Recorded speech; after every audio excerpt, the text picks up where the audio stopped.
భారత అథ్లెటిక్స్ దిగ్గజం, Indian Olympic association అధ్యక్షురాలు మరియు రాజ్యసభ సభ్యురాలు పీటీ ఉష కుటుంబంలో తీవ్ర విషాదం నెలకొంది.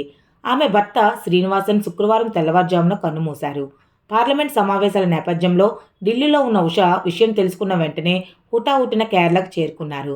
శ్రీనివాసన్ వృత్తిరీత్యా సెంట్రల్ ఇండస్ట్రియల్ సెక్యూరిటీ ఫోర్స్లో ఇన్స్పెక్టర్గా పనిచేసి పదవీ విరమణ చేశారు. స్వతహాగా కబడ్డీ క్రీడాకారుడు కావడంతో ఆయనకు క్రీడల పట్ల అపారమైన మక్కువ ఉండేది. 1991లో తన దూరపు బంధువు పీటీ ఉషను వివాహం చేసుకున్న ఈయన క్రీడా ప్రయాణంలో నీడలా ఉండి ప్రోత్సహించారు పీటీ ఉషను.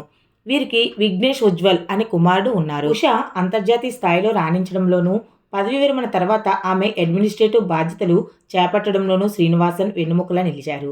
పీటీ ఉష ప్రతిష్టాత్మకంగా నడుపుతున్న ఉషా స్కూల్ ఆఫ్ అథ్లెటిక్స్ అభివృద్ధిలో శ్రీనివాసన్ పాత్ర వెలకట్టలేనిది.